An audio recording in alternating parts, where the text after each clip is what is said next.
তা আমার প্রিয় কংগ্রেসের নেতৃবর্গ যারা আছেন, যারা কংগ্রেসের সমর্থক আছেন, কংগ্রেসকে যারা ভালোবাসেন, এছাড়াও সাধারণ মানুষের কাছে আমাদের আবেদন, আপনারা জানেন যে রবীন্দ্রনাথের লেখা একটি গানকে কেন্দ্র করে আসামের সরকার যে অগণতান্ত্রিক ব্যবস্থা কায়েম করতে চলেছে, একেবারে হঠকারী এক সিদ্ধান্ত বলে আমি মনে করি। তার কারণ, বিশ্বকবি রবীন্দ্রনাথ ঠাকুর তিনি যে কবিতা কিংবা গান লিখেছেন তা বিশ্বের দরবারে সমাদৃত। আমাদের জাতীয় সঙ্গীত কবিগুরুর লেখা, বাংলাদেশের জাতীয় সঙ্গীত কবিগুরুর লেখা। কোন দেশের জাতীয় সঙ্গীত যদি আমাদের দেশের কোনো কবির লেখা হয়, সেই কবির লেখা গানটি আমি গাইতে পারবো না? এ কোন অরাজকতা তৈরি করার চেষ্টা বিজেপি নেতারা শুরু করেছে, এবং তার ফলশ্রুতি হিসাবে তারা আমরা দেখতে পাচ্ছি যে যারা এই গানটি গাইবে তাদের বিরুদ্ধে দেশদ্রোহিতার চার্জ গঠন করার কথা ভাবছেন। আমি মনে করি আমার সোনার বাংলা আমি তোমায় ভালোবাসি এই গানটি আমি 100 বার গাইতে পারি, এবং বিজেপি আজকে কেন্দ্রীয় নেতৃত্ব থেকে পশ্চিম বাংলার রাজ্যের নেতৃত্ব যারা আছেন তারা পরিষ্কার করে বলুন, আপনারা কি রবীন্দ্রনাথ বিরোধী? রবীন্দ্রনাথ কি দেশদ্রোহী ছিলেন? আজকে এই প্রশ্ন করছেন কেন? আমার মনে হয় বাঙালি সমাজকে আপনারা পছন্দ করেন, বাংলা ভাষাকে পছন্দ করেন।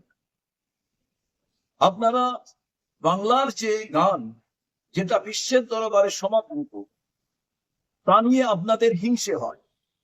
আপনারা রবীন্দ্রনাথ ঠাকুরকে মন থেকে গ্রহণ করতে পারেননি, তাই জন্য রবীন্দ্রনাথ ঠাকুরের গানকে নিয়ে আপনারা এত কটূক্তি করতে পারেন। এ তো হিটলারের কায়দায় আপনারা রাজ্য চালাচ্ছেন।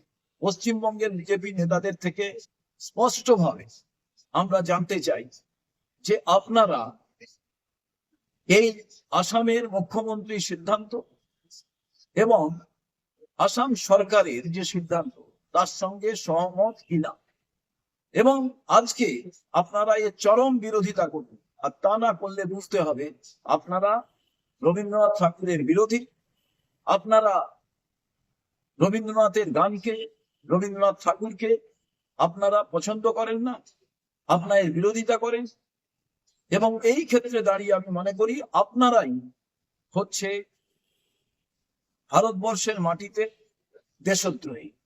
তা না হলে যে রবীন্দ্রনাথ ঠাকুর 9 উপাধি ত্যাগ করেছিলেন, যার লেখনীতে স্বাধীনতার জন্য লড়াইয়ের মন্ত্র আমরা দেখেছি বিস্তৃত হয়েছিল, সেই রবীন্দ্রনাথ ঠাকুরের গানকে আপনারা কটূক্তি করেন।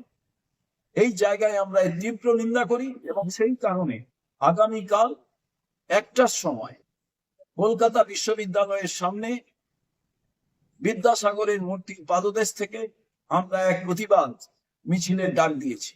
সবাই মিলে আসুন, তাতে আমরা সমবেত হব।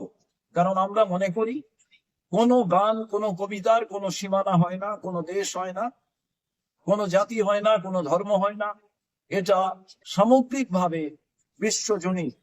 তাই সেই ক্ষেত্রে বিশ্বকবির লেখা সবাই গাইতে পারেন, সবাই বলতে পারেন, এবং আগামীকাল আমরা এই আমার সোনার বাংলা আমি তোমায় ভালোবাসি এই গানটি গাইতে গাইতেই আমরা বুঝিয়ে দিতে চাই যে পশ্চিমবঙ্গের মাটি, ভারতবর্ষের মাটিতে রবীন্দ্রনাথকে অপমান করা চলবে না, এবং রবীন্দ্রনাথের লেখাকে নিয়ে কোনো সমালোচনা করা চলবে না।